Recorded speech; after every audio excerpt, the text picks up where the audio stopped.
Welcome, everyone. This is a big episode. Hopefully not in length, but in value and importance.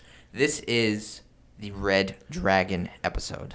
You've probably seen the Red Dragon before in all titles of Dungeons & Dragons. It was always there on the front cover of every book. Every title of Dungeons & Dragons, there's a Red Dragon. It's always been there. He's even in the name. Dungeons & Dragons, baby. This is the parody of dragons. This is the main dragon. Parody of dragons. Red dragons are a parody of dragons. What does that mean? I'll explain that later. Okay. Jesus. That's in... Yes, we're talking about D&D's mascot here. The Red Dragon. They are the classic and most iconic boss. They are the symbol.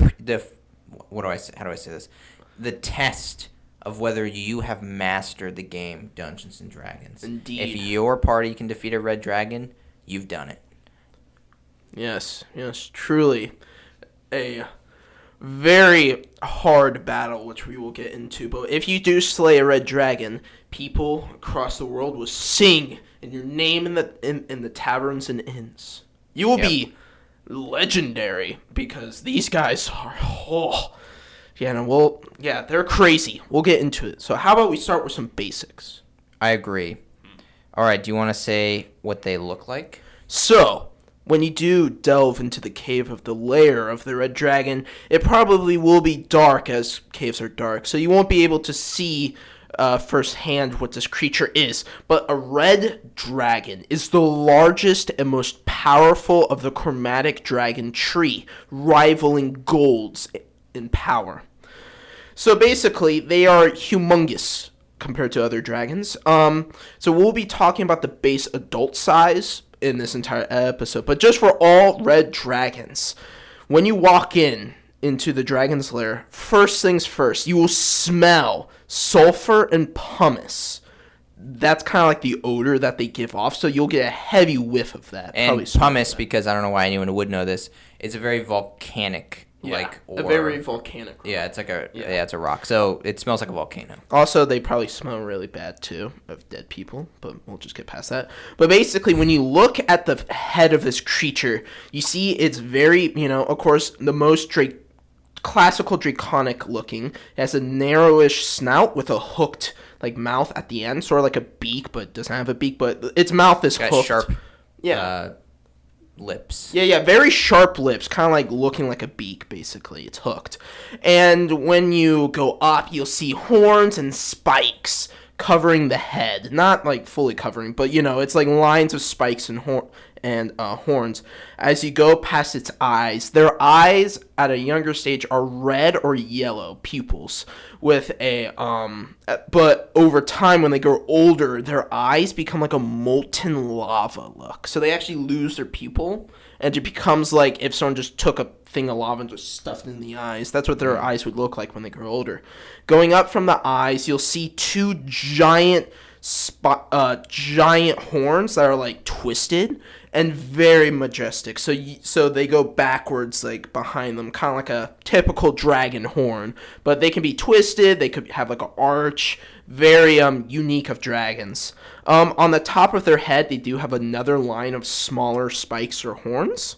So going past the horns, we'll be going to the neck. The neck, they have a spinal frill that's red. It's very a flexible frill, so you can ride them. You can kind of pat it down. All dragons who have frills, all of them are very flexible. So a very flexible frill that goes from the base of their head down to their tail.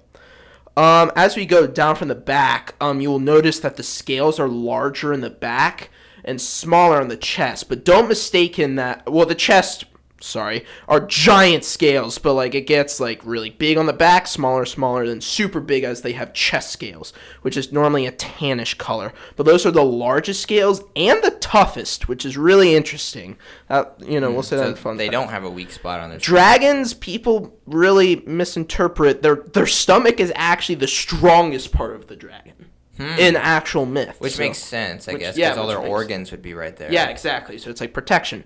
So basically, their scales, when they're really young, when they're born, are bright scarlet, very glossy. But as they grow older, they kind of get like more duller red, more ashy, more like just dark, deep red. So a very beautiful red as they age.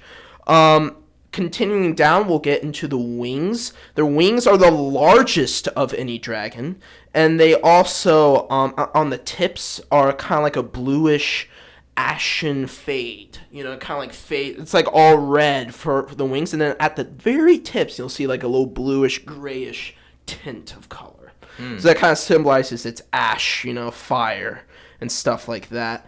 So that's kind of what they look like. They also, as a true dragon, they have 6 limbs, 4 legs, and 2 wings, and they have mighty claws about, it's probably the size of swords, probably, even bigger, great sword size. Once we get into ancient ages, they're kind of like hooked, a slight curve, but very, very majestic beasts. But yeah, so that's that was a very precise description of them. It was. To add to that, so in general, you're talking about fire here. They're a fire-themed dragon, the classic dragon element there. So with their horns, with their scales, all of them kind of take on a flame look. They kind of have, like if you were to picture a flame and then solidify a flame, that's kind of how like their spikes look. From their snout comes smoke and even flame at all times. At least smoke, just because it's like as if they have a fire burning within them that's constantly ventilating that smoke. And it'll like vent out when they get angry. So that's a physical like way to know if they're angry, if just a puff of fire appears when they start talking or something like that. Yeah. Like their reaction, just fire appears. So and that's even with their eyes. Yeah. It's said that their eyes will dance with flame when they're angry, which is cool. So their eyes will like brighten. And if you've ever seen something really hot and look right next to it or right above it, you'll see that like hot air haze. They're surrounded in that haze because they just radiate extreme heat. So that's cool. But that's what they look like. In terms of their personality, briefly, they are obsessed with reputation and wealth. Money. Those are the 2 core aspects of who they are in terms of personality. And that is their basics. So let's move on to what they can do in the game. Dungeons & Dragons, their stats. Do you want to start stats or do you want me to? Either one. I will say, though, because we're at a CR level very high, I did Ancient. And so you did Adult? Yes. Okay, so we'll want to keep that clear. Some things don't. Actually, most things do change. So, I mean, I got it right here. Yeah, so basically, if you don't know what dragons are, well, if you don't know the difference between an ancient and adult, for dragons in D&D, if this is your first time watching, D&D's awesome. But basically, dragons as they age, they kind of develop tiers of ages. So like when they're 1 to 5, they're wormling. They're like big as a man, so they will still kill you. When they're 5 to 100, they become a young, which is like how big as like an orca. So they're still humongous. And then 100 to 800 is the adult stage. So this is kind of like the size of maybe a shorter, about 35 feet long and about like maybe 20 feet tall. So still humongous, very big. And then ancient is 800 to for red dragons, I believe it's only 2,200 years, and that's when they push on their old years. But don't mistake it, when dragons get old, they go stronger and more intelligent until they're at like the final hour of their life. Then their their age kind of crashes down on them. But yeah, and then they get between like 50 feet long, 35 feet tall, so they can reach like maybe 100 feet. Pushing it. And then we'll talk about in the fun facts great worms, which we will save for the other part of this episode. But yeah. Okay, well, in terms of stats, I'm just going to run us through Ancient Red Dragons because I'll be quick about it so we can get to other stuff. Okay, so Ancient Red Dragons, they have an AC of 22 natural, so that's very good. They have an HP of 546 on average, or 28 D20s plus 252. So they are very tanky as well. They have high AC, a lot of hit points. Their speed is 40 feet regular, 40 feet climbing, and 80 feet flying. So they got that basic move speed. They have every dragon has an additional form of moving. So red dragons have climb, and then of course they fly because they got wings and they're dragons. All right, their base stats are a strength of 10, a dex of 0, plus 0, I should say. This is their modifier. A con of plus 9, an intelligence of plus 4, a wisdom of plus 2, and a charisma of plus 6. So they're very strong, very tough, and then all around solid on the intelligence and the mental components, but their dexterity is average. All right, but in terms of saves, they have a plus 7 to dex saves, a plus 16 to con saves, a plus 9 to wisdom saves, and a plus 13 to charisma saves. So that's making them even tougher in generally the same areas. Their skills are perception plus 16 and stealth plus 7. Very stealthy for something that's like bigger than a whale. So yeah, very stealthy. Well, they're not actually that stealthy because they have a dex of plus 0. So it's stealthy for a giant thing. Yes, that's true. To go along with their perception, they have blind sight up to 60 feet, dark vision up to 120 feet, and their passive perception is 26. So they are generally pretty perceptive. Not like crazy. You could definitely sneak up on one, but 26 though. That's a little insane. That's like, well, not for a CR 24. That's not too insane. I guess that's true. I mean, it's not perfect. Well, some things have true sight, so they don't have true sight, which is nice. Blind sight still catches most sneaks if they get in with it. That's true. Yeah. Okay. Their damage immunities are fire. It's the only one. Makes sense. And they speak Common and Draconic. Those are the two languages. But as just roleplay, since they are ancient, you could definitely slap in a couple of languages because they That's true. definitely have learned, in all their years. But yeah. Absolutely. But they come prepackaged with those languages. Okay. In terms of the features, they only have one, and it's legendary resistance 3 times a day. Done. Boom. And for anyone that doesn't know, if legendary resistance is if you fail a save, if the dragon fails a save, it can just choose to succeed instead. It's a pretty good feat. Okay, let's talk about its attacks. So it has a multi-attack of 1 bite and 2 claws. It can do that every turn. Its bite does an average 21 piercing damage and 14 fire damage. So there's a little bit of fire in its bite. Its claws do an average of 17. And its tail does an average of 19. And so none of those on their own are too threatening to a CR24 character. But altogether, they can do some good damage. All right. Well, doesn't the bite also do fire damage, or did you say that? I said that. It does 14 fire damage. But Jesus. that's 25. That's 35 for the bite. So it's regular damage and it's fire damage 25 or 35. So that's a pretty good bite. But again, we're talking high level here. This is an ancient red dragon. All right. It's got an ability called Frightful Presence, and this in general will just frighten creatures around it and cause them to have to make saving throws, or they won't be able to move towards them. He can choose like one target at a time. So it's actually like a magical presence, apparently, that all dragons get. Yeah, it is. So it's like, yeah. So red dragons have it just like all other dragons. But here is the red dragon's claim to fame. The Fire Breath. Ooh. So this is a recharge of 5 to 6. That is a 1/3 chance of being able to do it every turn. And this is what the Fire Breath does. In a 90-foot cone, Yikes. it expels flames from its mouth and causes anything in that radius to make a DC 24 dexterity saving throw. If they fail it, the ancient red dragon will deal 91 fire damage on average. That is 26 D6s. Well, say goodbye to your favorite character. Because all that role-playing, all that hard work, gone. Reduced to ashes. Yeah, and if they succeed, they take half that. So that's a guaranteed painful. 40 damage. That's still painful. Or should I say 45 damage. Yeah. So that's a lot of damage. Okay. That is everything they do. It's pretty simple. They're very simple, but they do have legendary actions as well, which helps. But those are not any more complex. These are the same that all dragons basically have. So the first one is Detect. They can make a perception check. The second one is Tail Attack. And the third one is Wing Attack, which costs 2 of their actions. And the Wing Attack allows them to basically fly up into the air. That's half their flying speed. And anyone around them within, actually, I'm not entirely sure what the distance is. It's not very far. It's like 15 feet or something. Yeah, I believe for ancients it might be like 20. I don't know. But yeah. You go flying. When you get like pushed into the ground, and you take on average 17 bludgeoning damage, and you're knocked prone. So that's kind of a defensive move there. It's very good. But yes, that is the Ancient Red Dragon. We sped through that. They're a CR 24, which means you get 62,000 XP. Jesus. If you kill one, and you also win the game, basically.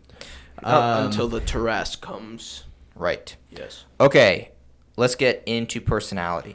All right, so just to start off, as I say again in the beginning of the episode, red dragons are kind of, some people say, the parody of dragons because they're like the most stereotypical dragon that there is on the planet. They go over and beyond with dragon traits.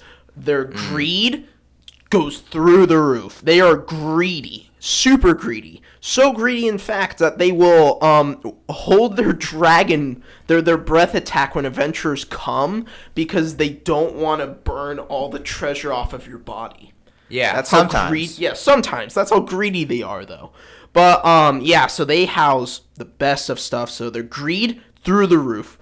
To them, they think all wealth belongs to those that can take it. So that's kind of like their ideology. Wait. So let me add on to greed. So possessive was one of the personality traits I added, and so I guess greed and possessive go hand in hand. They're very protective of their horde. So not only are they constantly acquiring a horde, they're very protective of it, and even if you steal a single coin, it will enrage them, and so they hate thieves. So that's what I have to say about possessive. Yeah, no, it's kind of crazy though. It's like this guy has probably like 2 million gold coins, and he knows when one is missing, he's like, where is it? Well, okay, so since you said that, they went so they have that's a fun fact, I would say, but they have, since you mentioned it, they have an uncanny ability, a magical sense, you could say, to know where everything in their horde is at all times. So if you steal anything, they know immediately. So it's just pretty cool. Pretty much impossible to steal from them. Yeah, they are, another thing is they're super vain, even for dragons. So they are, just crazy vain. They are super stubborn and can be very vengeful. You can't really cooperate with a red dragon. It is possible, but it's really hard to, because they think they are the best. One of their other biggest things is they are very super angry. If you tick them off, they will go out of their way to mess you up and to mess up everything around them if they want to. So they kind of do that sometimes. They just do not care. They think they are the best, and they're just anger in itself. So pretty powerful. Angry will link to this. So impulsive is really what they are. Yeah. So they're very easy to anger. So although they're not just angry at all times. They're not like a Baylor or something, but anything will make them be angry. So they're impulsive, and then they'll act on that anger. So if you disrespect them, they will kill you, period. If you hurt their reputation by beating them or successfully stealing from them, and they're not able to kill you, they'll instead kill everyone that they can find in any town in the area. Yeah, that's so like red dragons can sometimes like control their rages, and they'll like target where they know the thief stayed, or target people that helped the thief. But if they don't know, and if you hurt their reputation, that's probably more important to them than their horde, really. They will go on mindless rages and burn everything in their territory. Villages, grasslands. Like, apparently in D&D, a desert was formed because a gargantuan red dragon came along and just killed the grassland, killed everything, and it became a desert. So that's pretty crazy. Yeah. The last thing I think is one of their other huge one is they're super prideful. They think they are the best, they deserve everything, and nothing is comparable to them. They are the epitome of dragonkind, basically. Yeah, so. But, okay. I had one more thing to say about impulsive. So, in general, their emotions do get the best of them. But there is one circumstance in which they can completely control their emotions, and it's if their reputation is hurt, if they fall into their emotions. So, if it helps their reputation to not be impulsive, then they won't be. So reputation is number one. So sometimes like Tiamat or whatever will have like these grand meetings of dragons, and it will hurt the red dragon's reputation if the red dragon can't control themselves during these meetings, right? Oh, so yeah. they'll be completely fine. Like you will not be able to anger them. That's funny. I actually didn't know that.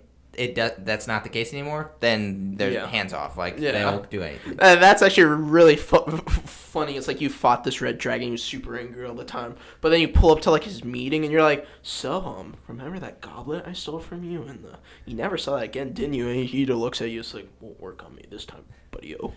Yeah, I'll get you after this meeting. Yeah, exactly. So basically. They do have control. They just have no desire to control. Yeah, themselves. like when they don't need to, they're like, I can be angry because I can. Yeah. And so you mentioned prideful, so that feeds into why they're able to do that. They have so much pride that it's all about reputation. That's all it is. There is one more that I was reminded of. So basically, I'm not done with prideful. Oh, never mind. Okay. Sorry. Okay, prideful. So if they start a fight, they will finish it. That's one thing. Fight to the death. Yeah, so that they are prideful. And if their pride is damaged, as we mentioned, this is when they go in a destructive, like, tantrum rampage. And the reason is because of their reputation. Actually, part of it is they're trying to regain some lost reputation. It's like, oh, they stole from me. Not only am I mad about that, but I also need to destroy a town so people start fearing me again. You know what I mean? Or other dragons respect me, that kind of thing. Okay, that's prideful. All right, what else you got? So, in the new book, Fizban's Treasury of Dragons, there's the section all about dragon lore. There's one that caught my eye. So if you're building a red dragon, you can actually have one good side of them out of like 8. So, not really that good. But they can be responsible. So they're very responsible of the stuff that they do, taking care of their horde and stuff like that. So they can be actually responsible of their emotions, which helps other people around them. So it's very rare, but like that's a little thing they have, which I thought was pretty cool. Yeah, so they are hyper intelligent, which I'll talk about in a second, which means that they can be all sorts of different things, which means they can be good technically. They can. They're one of those creatures that have the capacity to fight their nature, but their nature is very strong, and red dragons actually have an especially strong nature, which makes them even less likely to be good. But it is possible. They are all individuals, and you can give a red dragon any trait you want. These are just the ones that you're probably going to throw in there to make them feel like a true red dragon, because they have these predispositions. Okay, so I mentioned intelligence. They are hyper intelligent, as all dragons are. To a certain extent that the players might not even be able to comprehend the intelligence of an ancient red dragon or something like that. I mean, if you think about it, they've been around for, 1,500 years, so they kind of know their stuff, while you've been there for 30, so. Yeah. So they're not just a big monster to fight. They always weigh costs and benefits and actually make good choices. Like, they're not stupid. So, like, let's say the party were, like, gods or something. The red dragon would not attack them. That kind of thing. Yeah, no, they would know. It's like, I'm probably gonna die. Yeah, so I'm not gonna do that. But if they don't know something's power, they'll just assume they can beat it. That's the pride kicking in. Yeah. That's like, oh, I don't know its power. Nah, I can beat it. But if they know for a fact they can't, then they won't. They are intelligent enough to not be suicidal. Okay. Do you have any others? I'm done. Okay, I got a few more. Some of them might be similar. But so you kind of touched on this. I just want to say it again because it's very vital. They're bullies. So they have a core belief that no one owns anything they cannot defend. So a red dragon will take anything they want from the weak, because if the weak can't defend it, they don't have a right to it. Even from their own, other red dragons. So we'll talk more about that in societal structure. So they're bullies. They are possessive. They're impulsive. We've talked about that. They are intelligent. They are prideful. They are also conceited. Oh, you mentioned that. They think they are the best species ever, like all dragons do, so that's nothing new there. Well, and they kind of are, except for maybe 2, but yeah. Well, they think they're the best. Yeah, I mean, yeah. I guess they are. Well, I mean, we'll talk about enemies and allies. No, I'm sorry, they're not. They're not, actually. Yeah, no. They're not. No. Gold dragons beat them for a fact. And yes, things. we will talk about that in enemies and allies. How that infuriates. That makes them so angry. They're not the best. They're up there, but they're not the best. But they definitely think they are. And, but that's nothing new. All dragons think that. But something that is a little unique to red dragons is they're so conceited that they will never ever polymorph into another creature or shape. That would be so below them to do. So they actually. Oh, really? So so they won't ever look. Like chromatic dragons normally can't do that, but if they grow enough age, they can learn the spell polymorph. Yeah. So that's actually interesting. So but they would never. They would never do it. It's like I'm not gonna become like a stupid human. Yeah, that's beneath. Their form is perfect, and leaving it would be a disgrace. Yes. All right. So they're also conceited. They are strategic planners. This is a big part of their personality. So because they're intelligent but also impulsive, they have learned to be strategic planners to where they know that in certain moments or environments their nature will take over. They know this. And so what they do is they plan ahead of time. So when they're in the moment and they're going to be all caught up in their emotions, they have a pre-made plan to just say, okay, do this. Like, I've already thought this out. I don't have to think it out now. So they know everything. A typical party of every class, they know it. 5 angry barbarians, they know how to fight 5 angry barbarians. Yeah, they've thought about it. They spend a lot of time making plans for as many hypothetical situations as possible, especially combat ones. And again, they do this because they're aware of their own impulsiveness and just want to be ready. So for when they get caught up in their emotions, they have a plan to use. Because if they don't make a plan, they're probably going to be too caught up in their anger to really think strategically. But if they have already spent time thinking strategically, they can just remember what their plan was and follow through on it while they're mad. So that can allow you as the DM to play them in a combat situation as both angry and strategic. But you don't have to do that, of course. Okay, the last one I have is a very big one for them, and it's they are competitive. Mm-hmm. So they're mostly competitive with other reds, and we'll talk more about that.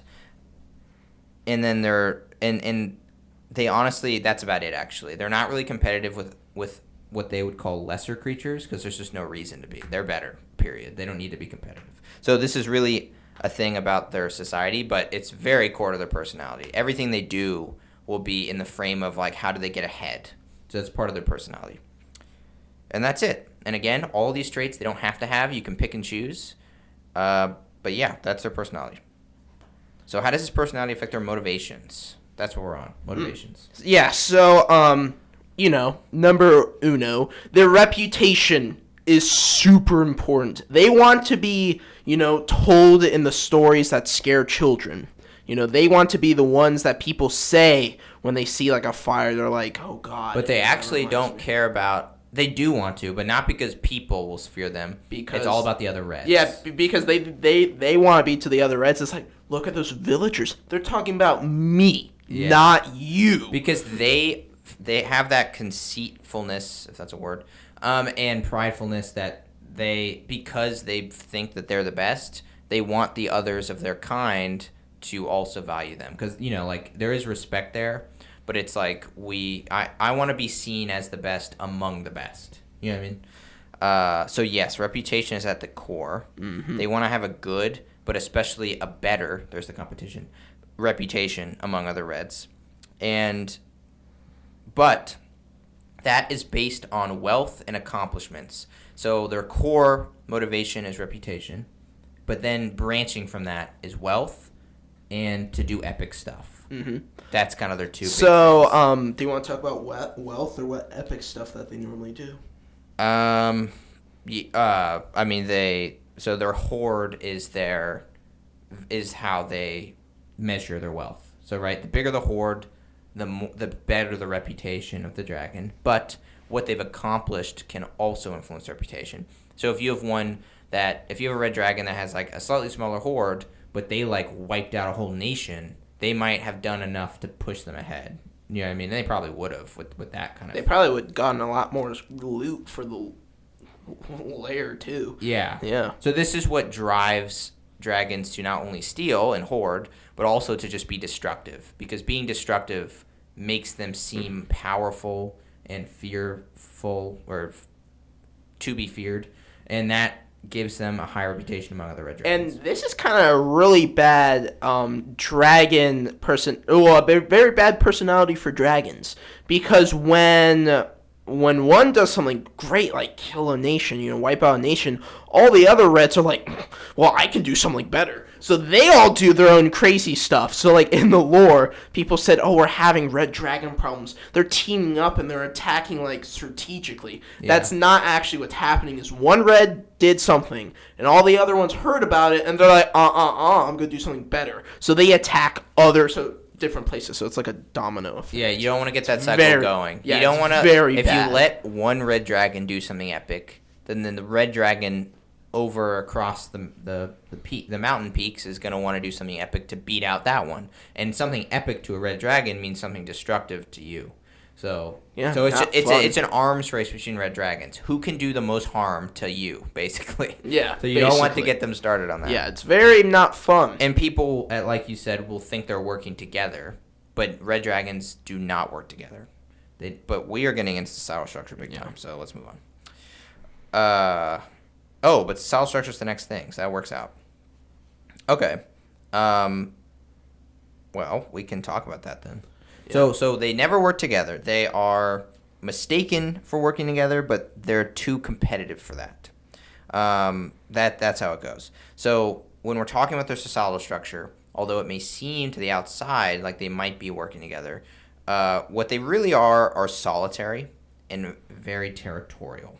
That's their general stuff. So that's just how they are, because they are so prideful that they would never share. They have to be the ruler of their own place, that kind of thing. But because their whole social structure is predicated on reputation and stuff, they are hyper interested in what other reds are doing. They don't want to talk to them. They don't want to deal with them. And if they were to come into contact, that would likely be a fight.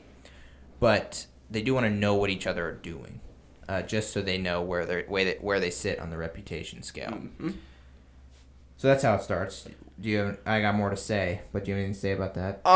Not about that. I have stuff about their mating rituals. Okay, wait, before we get to that. So yes, that's the only time that you'll have two red dragons come together as friendly, and not kill each other. Beneficial, partnerships. Yeah. Right, partnerships. But because they're competitive, a red dragon wants to know about what other red dragons are doing, and if another red dragon is weak, the red dragon may actually try to kill that red dragon while it's weak and then take its horde. Yeah, so basically, let's say, like, you as the adventurers, you fight the dragon out in the fields, and you do heavy damage to him. He'll probably, like, fly away to his lair, unless he fights to the death. But let's say you hurt him enough where he's weak. And, he doesn't want to die, so he just mistakenly just leaves. You might go to his lair, and you see his body just killed, and you see a bigger, or like the same size red dragon taking his horde. They would do that to each other. They do not care. They're like, oh, you got hurt and you got beat up. It's all a competition. By humans and adventurers? You suck. You deserve to die. The red dragon might have killed the adventurers, but it got hurt in the process. Yeah, and that's what would have happened. Yeah, or something of that happened. Yeah. But so there is no alliances. There's no honor. No. They're all just who can be the top red dragon. Who's the top dog? Yeah. Okay, but mating is special. Do you want me to get into that? Sure. Yeah, so basically, you're probably wondering, like, then how could a mommy dragon and a daddy dragon ever love each other? Well, number one, they don't really. And the second thing is that, so basically what happens is you got a big, older male in his lair. And basically what will happen is a younger female will present herself to the older male. And you're probably wondering, like, how does that increase your reputation? The reason it does is because that female chose the male, and the male will basically always consent, because that means it will grate his reputation, basically saying, the female dragon chose me, and none of you guys, pointing out the other males. And actually, I think you jumped to a question people wouldn't have. Like, the core thing is they only mate because it increases their reputation. I don't think, you know what I mean? You would typically think, I would assume people would think that that animals and dragons mate in order to have offspring, period. But that's not at all. Red dragons don't care about having offspring. It's built into their societal structure of reputation. which is what you're talking about. Yeah. So yeah, the younger female gets Will present herself. Just presents herself, and the older male doesn't kill her because it's considered a reputation booster to have a female offer them to you. So I wonder what the female's mind, how does that benefit her? But well, I mean, it's probably biological to some extent. Yeah. Things want to reproduce. And I think it's just been built into the structure. And so that's just more like the female will choose a dragon that is more wealthy and has done more accomplishments because that's the dragon with the better reputation. And then that'll, in turn, increase the reputation of the older dragon. And of course, you'd want the genes of successful dragons if you're producing offspring. Indeed. Yeah. Yeah, so it's that would be bad if you walked into the lair and there's 2 dragons. You're like, oh. Yeah, that could happen. They'd have to be. That would be rare. Mating. Yeah, and it's very quick. They mate, they get on with it, and then they split apart as quick as possible because they'd kill each other if not. And it's more of a transaction. You know what I mean? Mm-hmm. The older male gives his seed in return for the reputation booster of being offered, the female. So yeah, that's how that works. So now it's a natural transition into how young are raised real quick. So mothers raise young by themselves. Obviously, the older dragon, the dad does not do anything. But the mother will not defend the eggs or the young with her life in any circumstance. But she will defend them if, I don't know, some predator comes along to, get out of here. She'll defend them until they are able to go on their own. But, that's very soon for a red dragon. So typically a young dragon will get kind of pushed out ASAP. You know what I mean? They're pushed out immediately. And that process is typically the mother will just get more harsh and harsh and harsh until the mother's like, get out of my sight or I'm going to kill you. And then the red dragons, the little young ones, will leave. The younglings, Master Skywalker, what are we going to do? Get out. Get out. Yeah. So young dragons, red, are unique from others. Mm-hmm. So young red dragons will refuse the help of older dragon mentors. And this is actually something other dragon types will do all the time. Yeah, actually, it's all dragons, even metallics to chromatics, understand that they need to progress the species. So older dragons, even metallic or chromatic, can take care of dragon wormlings and teach them what it means to be a dragon. Even young dragons. So I think this is rare, but I feel like you can have a gold that's taking care of other metallics and even maybe a chromatic. No, they will. Yeah. Yeah, they will. There's so no rivalry when it comes to kids. To kids, yeah. They're always you will see a different color mentoring a different color, stuff like that. Yeah. But red dragons, they refuse help. They're too prideful. It's already baked into them. So reds kind of give themselves a tough upbringing. And it's especially tough because everything hates them, right? They are the alpha predators. So they're hunted. Not only are they hunted because people hate them, so a humanoid race would want to wipe out a red dragon before it gets older, because if it gets older, it's a problem. But right now, it can be killed, so go for it. And they're very noticeable because of their scarlet scales. Yeah, no camouflage. So from a mile away, you can see one just climbing a mountain. So people are like, let's go kill him. So they're also just naturally hunted too. If you've got a rock, flying by, and it'll see the red dragon easily and try to kill it. So red dragons have a tough upbringing, but if they make it, they're extremely powerful, and then of course resentful of the whole thing, which they kind of partially caused themselves for not seeking help. But so that's red dragons. So the last thing about their societal structure I want to say is the reason why you don't have red dragons all over the place, or just dragons in general all over the place. So red dragons will go inactive for large spans of time, years. And they're either sleeping, which is mostly the case, or sometimes just thinking, they're doing that planning, and they're just chilling out. And that's just because they're so old. So for years to us is not too long for them. So you may be and this is what allows civilizations to even exist. If red dragons were active all the time, They would just be constantly destroying places. I'm pretty sure the time frame is so dragons sleep as long like the same amount of time when they're active. So let's say you have an active red dragon for 20 years. He will then sleep for 20 years. The only thing that sleeps longer than them is a green dragon, which they're active for like 20 and then they'll sleep for like 35 or something like that. So greens are actually that is like actually the best place to make a civilization like out of. But when he wakes up, he's gonna come out, see his forest is gone, he's gonna be pissed. But that's about green dragons. But reds, forget green dragons. But reds they sleep for a while as well, but greens do outsleep them, I guess. So that's kind of a fun fact, but yeah. Yeah, and so this allows for civilizations to like rebuild and prepare, and so humanoids don't go extinct. And the fact that civilizations know dragons will one day exist is actually linked to dungeons. The reason you can go to like a mansion and there be some elaborate dungeon under it is because it's like a bomb shelter basically. If dragons exist in a world, you want to be underground. You know what I mean? So that's why everywhere there's dungeons. So Dungeons and Dragons fits together really well. Oh, really? That's why there's so many like random dungeons and like caves and stuff.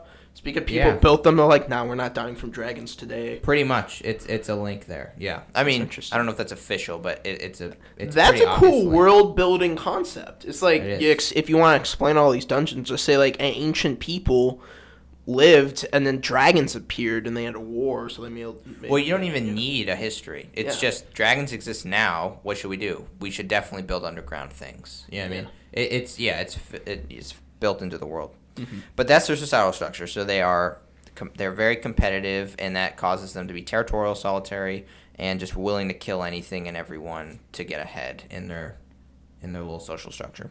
Okay. Let's move to their enemies and allies. So we're talking about stuff that is not red dragons. So red dragons are basically enemies to themselves, but other creatures can either be allies or enemies too. So allies is tough. Do you want to start with allies or enemies? So, I kind of want to give a basis of like, do they really have allies? No. Basically, we're starting with allies. Okay. Sort of ish, yeah. So basically, they don't ally with anyone. They hate everyone. But a red dragon will have minions or slaves. There are allies. Now, when we're talking, I think what you're saying is there's no one red dragons will like. That's true. But I think allies can be as simple as you work together. And red dragons do have those. Yes, they do. So, first things first is kobolds. They're like goblin and dragon people. So when they see a dragon, they're like, ooh, God, so they'll rush to the dragon, and red dragons are like, sick. These guys are just like working for me. Yeah. So just go raid some stuff. Red dragons are fully willing to take on minions. Like, they don't want to kill anything if the things are giving respect to them. Working for them. Yeah. And they'll have cultists, which cultists will do all sorts of things. If the red dragon wants to be a Dracolich, cultists. If the dragon wants to, main thing why dragons need cultists and kobolds is to gather information about the world. So they're like, little minion, what's your name? Oh, I'll just call you, Worm. What's happened? And the cultists are like, your neighbor, he killed a castle. It's like, blood. And he'll, go into rage and go kill a castle. So when it comes to minions, they can have anything. They can have elves. They can have dwarves. They can have anything. They are hyper-intelligent, hyper-powerful creatures that can have their claws in any civilization, right? Mm-hmm. And so what they typically use their minions for are gathering information, doing the stuff in the world they want to have done. Okay, so they can have any motivation, right? Because they're these strong, powerful, intelligent beings. They can do anything they want. But some other things is they'll have kobolds, especially, mine valuable ores for them, just because. Kobolds are super good miners because they want to build their horde. So it's like, why don't you just start mining for some gold? You know what I mean? You're not doing anything else. Yeah. And then also to hunt when the dragon doesn't feel like it. That's a big one. Wait, what do you mean a hunt? Like they'll say go scatter. It's like Hunger Games, and it'll go hunt you down. No, the dragon will be like, I don't feel like leaving my lair. Go get me food. Oh, You know what I mean?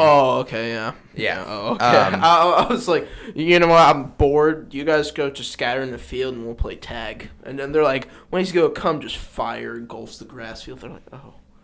Yeah. Yeah. just entertaining. But, okay, so minions, kobolds are the big one, even though they can have everything. And kobolds that are following red dragons typically are bigger, stronger, and have better weapons and armor. So because there's this whole fire aspect to them, a lot of them become very proficient in, like, smithing and stuff. And so they forge, like, good weapons, good armor. And, of course, they're mining, that kind of stuff. And then just being in the powerful red dragon's presence just, like, supports them really, like, getting healthy and big and strong. And so if you have a kobolds that are following red dragons fight your party, you know how you can kind of vary the hit points? Make them higher. Make them on the higher end, definitely. Okay, but that's their minions. It can be anything. Anything you want to give as a minion to red dragon, you can give. They don't even need to be humanoid. It could have a... Yeah, it could have, like, griffins it took. I don't know. Yeah, it can have anything because it has supreme power. So yeah. So yeah, no, you could literally have a red dragon be like having a domain on like a kingdom, and it's like the king of a nation, I guess. Like you could totally have that. And it would rule with Iron Fist. Yeah, it would literally rule with Iron Fist. Okay. So do you want me to start with enemies? No, I got another ally. Oh. You're gonna like this one. You're gonna wish you found this one. What is it? Okay, so Tiamat long ago made a pact with Gith. Oh, no. This is a cool one. Yeah, it's a cool one. So Gith was like a leader of the Gith Yankee, which would you want to give a brief with the Gith Yankee? So basically, the Gith Yankee, imagine them as a space race. They're aliens that come from the stars, and they were enslaved by mind flayers. They got angry at the mind flayers, and they rebelled. Yeah. They won, and now they kill mind flayers with spaceships. And they said, you know what? What adds more craziness to spaceships is sick dragons. So so this is one of the coolest like wars in my opinion. You have the mind flayers, which are like squid, which are like Lovecraftian aliens, like flying around in spaceships. And then you have the Gith Yankee, which are basically dragon riders at this point. Yeah, and it's just these aerial battles. Yeah, they're kind of like space elves. Yeah. Yeah, I mean they were elves, right? That were they were some humanoid race that were enslaved by the mind flayers and have since basically devolved or just evolved differently. The mind flayers like did genetic engineering. The mind flayers are awesome. Yeah. Well, they'll have their own episode, but they did like genetic engineering. They made the Gith. They messed up so many races in D&D. There's like 6 that their origins came from mind flayers. So but crazy whatever. Red dragons though are, because they're followers of Tiamat, they are bound to the Gith as allies. And this is actually cool for their social structure in a way. So young dragons, this relationship with the Gith, or the Gith Yankee, are actually, it's like an internship for a red dragon. So, like we talked about, red dragons have a tough upbringing, right? They're in this world of competitive red dragons that want to kill them and take their stuff. They're in a world where everyone wants to kill them because they will eventually grow up to be something powerful. And they're also in a world where they literally can't hide, right? Everything's trying to kill them. So what a young dragon will do is basically join the fight with the Gith Yankee. Get some reputation. They get reputation, they get fighting experience, and they get a little bit of wealth. And then and this is all done in the astral plane, where all the stuff is wild, and then they come back to the material plane with their wealth, with their experience, with some wisdom, and now they're ready to start their like lives. It's really cool. It is cool. Yeah, so apparently like the military. So apparently it's cool because like they asked for help, and Tiamat was like, okay, and they apparently they said the first instance they saw dragons, and they're like, oh god, hopefully it's not like white ones that are like pathetic and stuff. But only reds came, which is actually really surprising me. I'm like, really, reds would care? But apparently Tiamat was like, you know what, reds, this is how you get your money. You want to be cool? You want to fight aliens in space? Yeah. You'll be the first dragons to do that. And all the reds were like, all sick. Then all the other dragons awesome. Like didn't care. Like greens were like, eh. But reds were like, that's sick. I'll be like the first guy, fighting space. Yeah. So and the Gith Yankee are awesome too. They are cool. Because it's like we ride red dragons. We ride red dragons. We got like awesome like their armor is like pure silver. Their weapons are as well, and they have red rubies to symbolize red dragons. So they're really cool. And they have like a cause where it's like, you hurt us. Yeah, we hurt you now. Yeah, well the thing is they're bad though. They're hypocrites.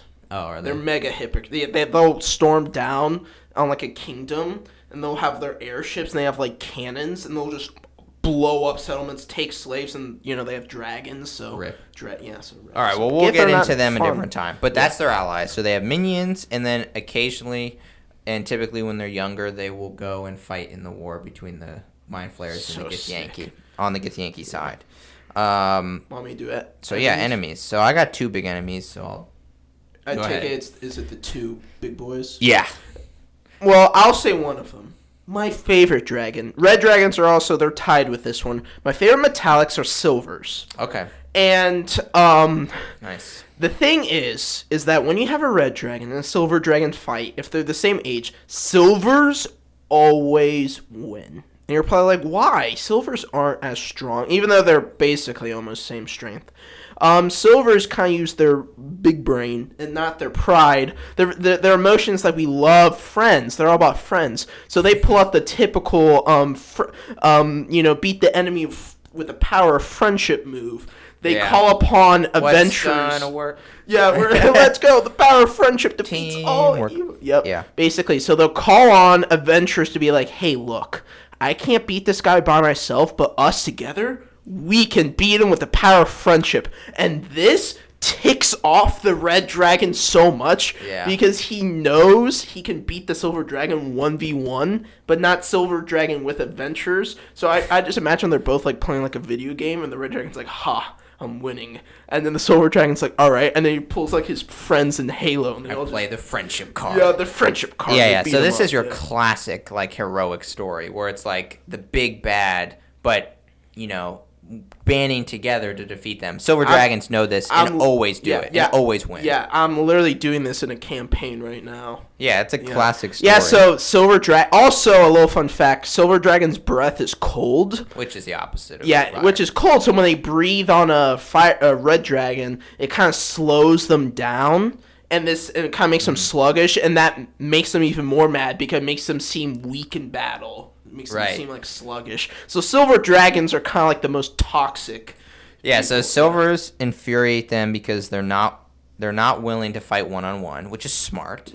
But they always win because they bring friends, and at the same time, they make them look bad. Friendship. So yeah, silvers make them look bad. All right, I'm going to explain the other dragon that reds hate, and that is gold dragons. These are my favorite dragons. Not just because they're powerful. I just like their wisdom and all that. I like that. I just love like the theme picture of like that one gold dragon who's like, actually, that's not true. And just that one elf is just like, God, kill me. Yeah. Okay, but red dragons hate gold dragons, and I actually would argue they hate them more than silver dragons. They do, because it's at a deeper level. So red dragons believe they are the best, right? And they almost are. Golds are better. Well, and so this like a gold is like, actually, I'm the best. Yeah, golds are stronger. They may be the same CR, but golds win. And this is because golds are typically master spellcasters and stuff like that. And that's a big factor. So imagine if a barbarian was fighting another barbarian who knew power kill. Yeah. So it's kind of like a level 10 barbarian versus another level 10 barbarian. That's also a level 10 wizard. It's like, okay. Yeah, basically, yeah. Actually, they said gold dragons are a little bit physically more powerful. So that's why they always win. It's not even close. Because once you add spells, it's like, oh, they win. Yeah. But this makes red dragons hate them at a core level because red dragons, they actually they're incapable of acknowledging that gold dragons are more powerful. So it's like an error in their brain. It's like we're the best, but golds can beat us, and we're not dumb enough to fight one, but we're the best. So what golds make red dragons do is kind of become cowards. Golds make red dragons in a way make red dragons hate themselves. Sad. I just imagine a red dragon's been terrorized and like, I'm the most powerful. He looks in like the distance of the mountains, and the gold's just like, he's like, no. Okay, for the podcasters, sorry. You see what you did. The gold waves his hand in the distance in the mountains and like kind of smiles at the red, and the red's like, oh crap. Yeah, but a red dragon again can't acknowledge this. So what a red dragon will do is boast about how it wants to kill all the gold dragons, how it's so willing to slaughter them. But if there ever comes a chance for them to fight, the red dragons will come up with a reason why they can't. They'll Look, be like, "Oh, I'm too busy right now." I'm too busy. There's a village down there that's looking for. It's only like a fishing farm, but it's like it looks, pretty promising. Gold dragon, I'll be back to kill you. All right. Yeah. And he just runs. I also have another dragon. No. Golds aren't done. Golds aren't So done. there's one more thing that makes gold dragons just extra annoying. And this is another reason why I love gold dragons, because they just would do this. Gold dragons, just because they're the best, will invade the dreams of red dragons and just beat them up. I didn't know that, but that sounds so toxic. Like, imagine you're so yeah, funny. it's just like a You give red dragons. yeah, it's like a toxic video game move. Like, they'll invade the dreams to where the gold dragons have supreme power, and then they'll just humiliate the red dragon in their dreams. That is messed up. And but then that's so the red amazing. dragons will wake up just so mad, like beyond mad. That's so good. I have one more. They're trolling them. Yeah, this is probably the most. Yeah, no, it's golds.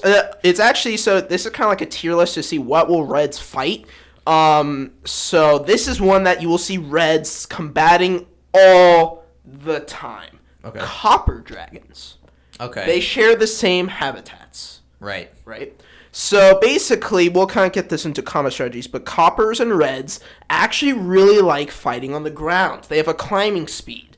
So they kind of like, don't think of a red dragon as this, clumbering, he kind of moves. He's very awkward when he moves. They're kind of like big cats. They'll like jump around though. Reds are too. They are. Yeah, so they'll like run around and stuff. But copper's kind of like the same. But of course, in physical battle, a red will grab the copper and just literally rip it to pieces. So coppers don't have a chance on physical battles. Coppers have bend earth.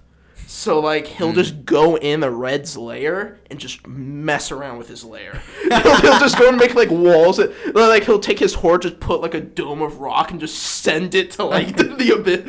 Yeah, so basically they'll fight. Reds will find coppers and not kill them. I'm starting to feel bad for reds. And then coppers will go into canyons where reds physically can't fit, and he'll run on the walls, the coppers, and he'll spit acid at them. Kind of like can't catch me, he dives in, and then the red hits like me. whack-a-mole. Yeah, kind of like basically whack-a-mole. So basically coppers are very quick, and they're kind of hit and run, bend earth. They're kind of like earth molds is their very big thing of how they escape and how they just mess around with red dragons. More trolling of the red dragon. So basically you will see a red dragon most of the time fight a copper.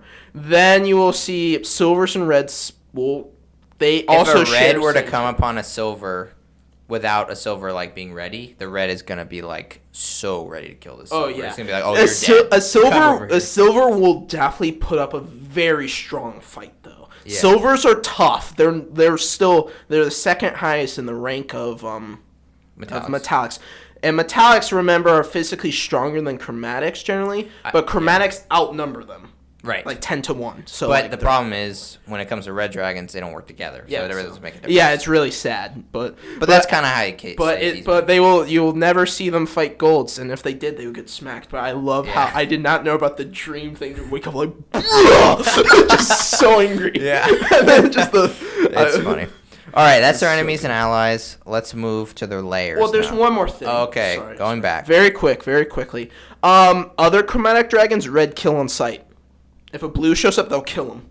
Oh, reds will just kill Reds will kill all dragons. Yeah. And they'll just, if a blue comes, it's like, bro, we're chromatics. The red's like, I don't care. You're not a red dragon. Truly, they believe in the dawn of time, the world was created by a giant red dragon named Asgarath. Yep. In reality, Asgarath was not just a normal red dragon. He was metallic and chromatic. He was like a mix of both. But, of course, being conceited, the red dragon just thinks. Yeah, but basically, red dragons think all other dragons are they're deformed red dragons. They're unpure. Yeah, they're impure of their power. So that's kind of their cockiness is just through the roof. Yeah. And that kind of shows Tiamat's main head is a red dragon. So. Yeah, I mean, they do sort of have a point. I mean, red dragons are the strongest. Physically, they are the strongest, but gold, invests in their mind, and that's smart. And in their magic, and they will win. I just love metallics. They just mess around with chromatics so much. Greens will mess around with metallics, but metallics will just be like. That's why I think metallics are much better. I love them. All right, anyway. Yeah, no, I love metallics too. When we're talking lore, I like them. All right. Are you ready for layers? Mm-hmm. All right, layers. So, red dragons are very high temperature. They're smog. Yes. Yes. So where would a high temperature being live? A volcano. Yes, that's exactly where they live. So typically volcanoes. That's kind of your classic place. That's their favorite. But I will say, the most important thing to them, more than warmth in volcanoes, the most important thing is they have to be at a place that has a stupid high peak. Yeah. So mounds. They'll even go as far to live in like extremely cold weather. Yeah, they would rather choose like a stupid cold mountain instead of like a stupid slumpy volcano in the middle of nowhere. They want places to perch and view their territory. So if there's a super high volcano, that's like a dream lair for a red dragon. They're like, oh. And volcanoes typically are tall. They're mountains. Mountain. They should be mountains. Yeah. But yeah, they'll live on the top of mountains. If there's mines within a mountain, that'll be their lair, and then they'll just have like a peak like room to go up to, and then dwarven strongholds. Anything mountainous. Basically, the Hobbit, just the kind of If they say dwarven stronghold, they're like nice. And they see the sky and like the high elevation to be their throne over a world that they own. Until the gold dragon pulls up, it's like. Well, then they're like, I have to go inside for now. I have work to do. Yeah. But so they prefer places with volcanic activity because not only is it protection, which is just always good to have, it's also intense heat and slash volcanic gases, and those are just comforting for them while they sleep. Like, it's just a luxury. Like, they just like it that way. They also can get energy from their elemental side. So, like, fire can literally give them energy, which makes them not have to eat as much, sleep as much. You can even give the trait to red dragons, fire absorption, which is a special trait that iron golems have. Basically, if they take fire damage, they heal. So you can slap that onto a red dragon. Like, I've done that, and so it's like a wizard cat did time stop, did 3 fireballs. I was like, you're an idiot. You almost killed him, but he healed all those fireballs. So. Yeah, that wizard. Stupid. Had that player never played? Okay, all right. I don't know how you messed that up. I shook my head in disappointment. Yeah. So, yes, being up high is the most important, but if you can tack on some fire there, too, then that's good. Okay. Something to know about them and their lairs is they will spend equal amount of time outside their lairs as they do inside their lairs. It's about half and half. Mm-hmm. And like I said, they view the open sky and elevation to be their throne. So they just like to fly around and basically look at everything that they quote-unquote own. I kind of feel like I kind of forget what the radius is. So they have their lair, and I believe it's like, what was it, like a 30-mile, 40-mile lair? Big very big areas. But they'll also have other places where they'll put their fake layers in. So they have actually multiple layers they can, but they have one big central one which has all the goodies. But you can see them go into like another layer, and they actually made like a tunnel which goes to like their main one, so just to mess up adventurers. So, so they're very smart with their layers. So. Yeah, they keep their stuff safe. Yeah. So no matter whether they're on the top of a snowy peak or in like a dwarven stronghold, let's talk about what would be in a red dragon lair. Money. Yeah, that's a big one. So a giant horde. The most legendary of magic items. Yeah. Yeah, basically When we're talking horde, we're talking like a lot of monsters have hordes. This is going to be the most amazing horde ever. Literally, you walk in and you see a sea of gold. Yeah. That's like ancient. A lich has the most crazy dungeon. A red dragon needs to have the most crazy horde. Like, it needs to be unfathomable. Yeah, like the rewards are like through the roof. Like so the Hobbit, right? It was just like a cave of pure gold. It's not that extreme. It totally can be. It can be, but like... Well, it would, actually. I mean, that... It could... That's like pushing to like... That's an ancient's. Yeah, that's what I'm saying. Yeah, that's an ancient. That's like a red dragon that has done his job, and he can just chillax. But a red dragon is based off of Smog. Like, 100%. That parody of... He's a parody of Smog. Yeah, a red dragon's a parody of Smog. So anything that's Smog related will make sense. So like that's the intention. Yeah. So huge horde. That's the first one. And like you said, there's gonna be more than just gold coins. There's gonna be legendary magic items. There's gonna be crowns. There's gonna be it's anything. Anything thrones. Anything the Iron Throne might be in there. That Yeah. he kind of like just he rebuilt it after I Drogon burnt it down. I just imagine like Game of Thrones, but like it's a time of war. But Red Dragon comes and grabs the throne, just like screw all you guys, burns them all, kills King's Landing, goes to places the throne on this. Yeah, horde. where would be the most unsafe place if Smaug entered Game of Thrones? I have an answer. What? The Iron Bank. Oh god, poor Bravos. They're Like, gonna I'm staying here. That Colossus ain't gonna do crap. Just go knock him over into the sea. Well, if that thing did awaken. Did it? If it did. That'd be a pretty big He thing. doesn't have a sword, but yeah, honestly, that Colossus will probably spank Smaug, but like... Yeah, all right, anyway, we're getting... whatever. All right, so what else is in the lair? So there's a huge horde. There's also servants. Slaves. Yeah, well... Basically slaves. Not slaves, per se, but just minions. Things that are there to actually work for the dragon. You know what I mean? Kobold servants, like a butler? Yes, and so kobolds is a big thing. So kobolds are craftsmen. So you not only have a dragon in a dragon's lair, it's going to be full of kobold traps, because kobolds live there. Oh, that's true. I totally did not think of that. Yikes. So if you want to make it more spicy, just be like, you're walking through, there's like lava to the side, and then you just have like a log go boink, and it punches it into the lava. It's a perfect combination. Kobolds are the trap masters and the defensive masters. And then add that to a gigantic boss fight. Like, you have a worthy dungeon to end your campaign. You know what I mean? It's a dangerous, And then you have monuments and stuff like that the servants will build in the dragon's honor. So it'll typically represent accomplishments that the dragon has done. So if a dragon, like, destroys a civilization, it may, like, have built a monument of that civilization. Yeah, it might take, like, a piece of that castle and, like, place and, like, you know, build some... Well, yeah, the kobolds will actually build these things, though. Like, they'll actually sculpt out, like, a symbol. That's so cool. That's actually... So it's the Batcave, but dragon version. Right. A giant gold piece. It flexes on the Iron Bake. Like, they kind of carve out, like, a giant gold piece. They melt It'll have its own little Bravosian statue. But instead of, like, the coin's head, like, of, like, the queen or something, just slap the dragon's head. Yeah. Okay. So that's their layers. That's what's in their layers. And it's pretty simple, right? You have the horde, huge. You have the traps, kobold, amazing traps. And then you have the boss fight, which is the dragon. Those are good. Mm-hmm. So I have the regional effects. Yes. Sorry, I actually use paper. Yeah, I've upgraded to a paperless. Yeah. I can get, if you want me, I can give the regional effects and you can give the lair actions. Okay. Yeah. So regional effects, basically all dragons are, they grew naturally and they're just pumped up with magic. So when a dragon layers, the area around it is magically like messed with. So like a green dragon, the forest is not in a normal forest. It's gonna have crazy trees. But for red dragons, basically when you're within 6 miles of his actual lair, there's kind of like a hint. Or her, sorry. This kind of a hint of knowing if you're near a lair. Tremors, non-lethal tremors will appear. So the ground will shake for like a couple of seconds. And those are common within 6 miles Think of volcano. its lair. Think volcanoes, exactly. Yeah. Water sources within 1 mile of the lair is warm and tainted by sulfur. That tastes disgusting. Again, volcano. Volcano, exactly. This is like the hot springs. Yeah. Rocky fissures.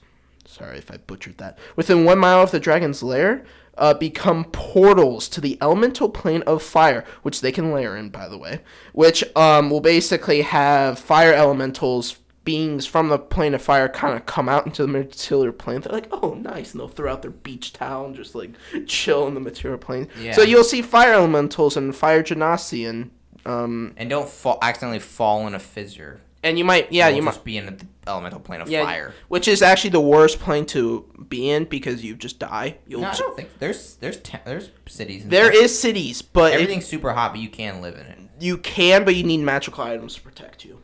I think that's true. Yeah, but I mean, I would rather be dropped there, where like you're not literally. It's not just a giant flame. Like you can walk and stuff. Yeah, but like it's like you but will. The elemental plane of water. That's also bad, but you're dead unless you can breathe water. But if you go into the fire, and then there's the air. The air one's funny. So you're just falling. Hopefully you spawn in like a floating island. But yeah, no, but basically the elemental plane of fire, if you go there, if you're wearing no magical protection, all your equipment will catch on fire. In the lore. Yeah, so say goodbye to your Yeah, hair. we'll do episodes on those. Yeah. We'll do episodes. But yes, and that was kind of an interesting one. So yeah, it's not about going to the elemental plane of fire. It's about what comes from the elemental plane of fire. So yeah, you might on your way to the lair encounter some fire-like creatures. Genasi kind of like just chilling. They're like in the hot springs, just like, oh. They'd probably be like, man, this water's cold. Yeah, honestly. I got 3 more. Oh, right. Yeah, so basically all these are from Fizzbands, right? From Fizzbands, yep, 3 more. Basically around 6 miles of the dragon's lair, the precipitation is almost not existent within 6 miles of the lair. Not a lot of plants. Making plants like you'll see brown, like you'll see grass fields like green, and then it'll just cut off to brown. Just dead. So very easy to if a lightning bolt hits, it'll catch the area on fire. So very easy, very flammable. So Red will use that to his advantage. Let's say like a human army's approaching, he'll use that to burn the countryside and kill all of them. So that's a strategy. Ominous flames. This is kind of a cool one. Open flames within 6 miles of the dragon's lair are tinged dark red. They hiss and crackle constantly, throwing up embers and a shower of sparks. So when you light a normal campfire, it'll just explode in sparks and it'll look like hellfire. It's like, dang, why is this campfire so creepy? Yeah, it's so evil. The last one is probably the coolest one. This is the actual thing that they can use. The red dragon can hear, if there's an open flame within a mile of the dragon's lair, if you light that campfire, the dragon can hear and see 30 feet from the fire. Oh, wow. So if you're an idiot and you make a fire and you guys talk about the strategy of what you guys are going to do, he knows. He basically knows already. So I feel like the red dragon, if it did hear that there were adventurers planning on doing, it would just like come out and kill them in their sleep. Oh, yeah, honestly, yeah. No, unless they are really strong, then it may prefer to fight in its lair. But that's a cool one. But a red dragon would never be scared like that. They wouldn't be like, oh, I need to fight in my lair. It'd be like, I'm going to kill those fools right now. Yeah, no, exactly. So he'll know everything that you'll say. And he'll see. And he can, like, strategize, like, oh, there's a orc barbarian, all right, there's a elf rogue. And it's like, I already got this planned. Yeah, it's like, I planned 342. I got it down. Yeah, so... Yeah. All right, well, those are cool. There's a lot of regional effects there. Okay, so they're lair actions. So this is going to be before we get into combat. So a red dragon can cause magma to erupt from a point on the ground within 120 feet of them that they can see. And what this does is it's like a geyser of magma. It's a very like thin stream, but it goes 20 feet high into the air, a 5-foot radius. So it's pretty low range in that way. But it obviously would make it be right under someone, of course. It's not going to do it like not under someone. But if you are above this eruption, you have to make a DC 15 dex save, or you take 2166 fire damage, and half on a success. So this is going to be instant damage. So pretty good. Rip. That's just more that the dragon's going to do. If you're immune to fire, though, you're pretty good. You're doing well. Yeah, you're kind of set against a red dragon. Yeah, because its claws and bite are not that bad. Still, if they all hit you at once, that's like 50 damage a turn. No, but half of the bite is fire, so not really. A little bit of it's fire, not 14 to 21. Is pretty good. That's pretty good. Anyway, the other layer action it has is Tremors. So it can, just like the regional effect, it can cause huge tremor, but this one is not benign. This one is very intense, and it's in a 60-foot radius, and you have to make a DC 15 dex save or get knocked prone. That's it, though. Yeah, I just imagine he punches the ground like a tremor. Yeah, that could be cool. True. Yeah. Okay, and then the last one is a cloud of volcanic gases in a 20-foot sphere, and it can create this sphere anywhere within 120 feet of itself. And what it does is it slightly obscures the area, so you could possibly give disadvantage to anything in there that's being attacked. And if you are in it, you make a DC 13 Constitution save, or you're poisoned. But this is a special type of poison. It also incapacitates you. So if you fail this, you're out of the fight until someone wakes you up. But of course, if they go to wake you up, they'll also have to make the save. So this can actually be quite a dangerous layer action. Yeah. Yeah. I got 2 more. Oh, from Fizzbands? From Fizzband. Nice. Fizzband coming in and clutching it.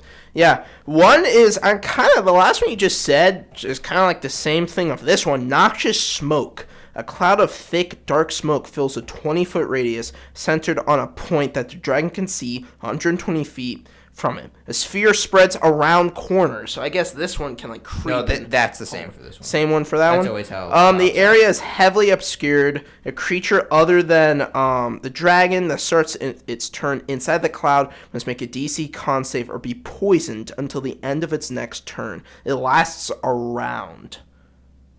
It's like that's how it always is. Is that the same thing? That's the exact same one. Yeah. It's just smoke instead of volcanic gases. Well, that's a dumb one. This one's sort of a cool one. Searing Heat. Okay. Heat just comes out of nowhere. Just a hole appears and blasting heat appears in a 15-foot radius sphere centered on a point where the dragon, same thing, blah, blah, blah. The dragon can see 100 feet away. Any creatures that enter the affected area or starts their turn there must make a DC 15 con saving throw or take 10 or 3d6 fire damage on a failed save or half on a successful one, and it stays for the round. So that one's actually pretty good. It's not as crazy as the Spire of lava, but that one's like a regional damage effect. That's so a good I'm not one. really sure what the Noxious Smoke is. They literally have the same. I guess it's like a retextured. Yeah, it's just changing the aesthetic of it. Yeah. All right, so that's their layers. Now that we know their layer actions, let's jump right into their combat strategies. So, before we get into how they would actually fight, there any things that influence the pre-fight? I have one thing. The power level. There's that. But so yes, if they know you're more powerful than them, they won't attack. Because if they do attack, losing hurts their reputation. But not engaging at all has no effect on their reputation. So they'd rather just not fight at all than lose. Mm-hmm. And loss would kind of mean death, since they're not really willing to lose. So let's assume they see you and you're either not as strong as them, or they don't know you're stronger, but they attack. Anyway, a red dragon has no desire to talk to you beforehand.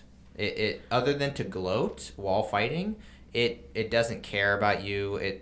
You're a lesser creature. He'll just pounce. It goes Which right. I kind of think is kind of sad, because I would love a role playing introduction. Like you walk in the lair and he wakes up. He's like, "Well, yeah, who do we have here?" Well, I'm sure there would be. If you see the dragon first and approach it, that's probably what would happen. But if it sees you, it's not going to be like, over here. Hey, so you want to fight now? No, it's just going to attack. Yeah. Right. But it'll get right into the fighting. It's not going to really, negotiate or anything. It doesn't really care. It'll get bored if you're yapping real quick. But the role-playing can be done during the fight. And definitely do that.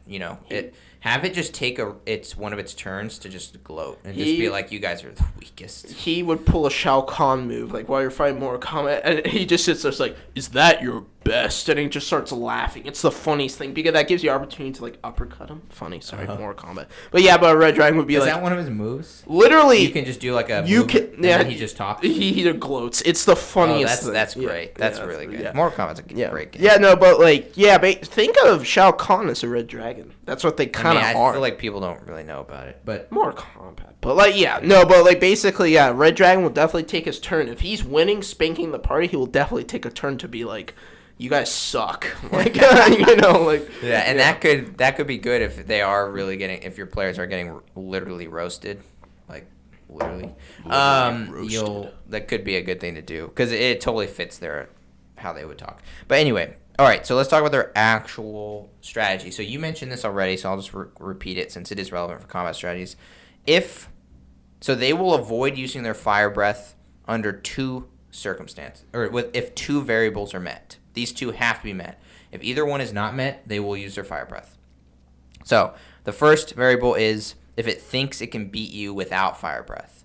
It's not going to not use its fire breath if it isn't confident that it can win, right? It's not going to lose right? So it has to think that it can beat you without it, which is a big difference. Its fire breath is a big part of its combat.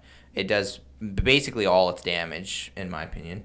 So this would be a substantial drop in CR. If your players are like pretty weak, you can maybe put a dragon up against them. Yeah, and to do that, and they won't use their fire. The other variable is they have to have something. The party has to have something valuable that the red dragon wouldn't want to risk burning or melting. And sometimes your party won't have this. So if your party just has like not that good of stuff, then the red dragon won't care. It's not gonna like hold back its fire breath because you have like a bunch of platinum pieces or something. Like it's no. If you have like a legendary thing, then it's like, oh, okay, I'm not gonna risk messing that up. But so it has to think that it can beat you without it, and it has to see something that it wants on your person. So it's kind of like, ooh, I do kind of like that robe of the Archmage. And maybe it does like the robe, and it will use its fire breath on the other players. But he'll just slap you around. Yeah. Just picks you up, just slap. So that can influence the strategy. It may want to separate the two so it can fire breath the one, stuff like that. But in general, you're probably going to have a dragon fighting players that are pretty equal in power, so it's probably not going to risk doing this, and it'll just go full out. So let's talk about a dragon that goes full out. But should we talk about like if you fight them outside or in the lair? Yeah, let's say not in a lair for now. All right, so first things first, red dragons, they prefer to fight on the ground, but the initial attack, which I think is an awesome encounter, imagine the party's through like the grass field that's like not doing well, it's like very dry. A dragon, using its +7 stealth, will descend from the sky, from like where the sun is, kind of like curl up like Toothless style and just like dive bomb them, and he'll just unleash a fire breath. Yeah, just to shock them, and then he'll fly over and then he'll land next to them and just start messing them up. They really like fighting on the ground because they're so physically large that flying is very clumsy compared to the blue dragon, which mastered aerial combat. But red dragons are very upfront melee fighters compared to other dragons. They will slap you around, though. Mm-hmm. Just make you, And what's cool is they're not like a big bear or something. Like they're actually like a cat, very skilled. Yeah, they like big cat. If you describe their movements, you want to describe them as like agile, artful, and like fluid. Like they're very coordinated in their movements. So they'll like bob and weave and like fight like that. Yeah, it's cool. So they are ground. It's like where they feel confident is on the ground. Mm-hmm. With that said, they are not idiots, and they have wings for a reason. So although they're not the most agile flyers, they will fly. If there's a strategic reason to fly, they will, right? Mm-hmm. Like if you make the ground like difficult ice or something, it'll just be like, okay, I'm gonna fly then. I have wings. Yes. Okay. So yes, that's a big. They are pretty straightforward, and also in terms of their personality, pretty versatile. So that's one of the only like big general statements is they fight in the ground. There's not many others. Mm-hmm. But some other things to say is, so like we said, they will have a strategy prepared for the party's specific class/race arrangement, right? So when you're prepping for this session where they're going to fight a red dragon, and this should be a prepped one, this wouldn't be a random encounter. Could be. Come up with a strategy that you think the red dragon would have made for your exact party. And this could even include some magical items. It may be like, what if a dwarf did have the belt of dwarven kind? Something like that. So like that kind of makes sense. But don't go too crazy. It's not going to do like literally everything. Mm-hmm. But definitely make a good mixture. And so what it's going to do is it's going to act on this strategy. So your players not only need to be powerful, they also need to be kind of good at the game of D&D. So you need to make sure the dragon is implementing a strategy that would specifically target them. So that's first. And I can't tell you what that is. It all depends, right? If you have like a tank and a wizard and like a damage dealer or whatever, it's gonna ignore the tank, kill the damage dealer, right? That's kill like the mage. It'll probably fire breath the mage because wizards have like no health. And if your breath attack does 91 damage, you're basically gonna almost one-shot that wizard, unless they're like resistant to fire. But then if that doesn't work, they'll just run up and they'll slap them a couple of times with their multi-attack. Yeah. And they'll also be using their frightful presence. They'll probably make the barbarian all scared. They're like, I don't want to fight you because they're low wisdom. So the barbarian will kind of run away while he deals with the damage dealers and the mages.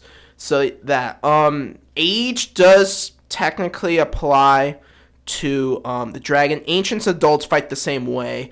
Youngs, since they're red, they might, if they think they can win, kind of like, but youngs will run because younglings are kind of like, no, I don't. Yeah, we're talking. We're talking ancients. Yeah, we're talking about adults are very proud young dragons, which know what they're doing. They're proud, but so back to what I was saying, that they're gonna implement a strategy. So if you have a bunch of wizards, they're just gonna they'll just pick one of the wizards up and fly away. And be like, all right, I'm gonna kill you over here. I'll come back. I kind of wish that would be an awesome counter. Just your wizard friend has to 1v1 a dragon. Just the dragon takes him and leaves, and everyone's just like, oh, well, I guess he's dead. Let's continue, I'm sure guys. The wizards got stuff, up their sleeves. Hopefully. Plane shift. Yeah. Suck it. Yeah. Plane shift elemental plane of water. The dragons, though, you can totally give them spells as well. Yeah, I actually have a list of spells you can give them.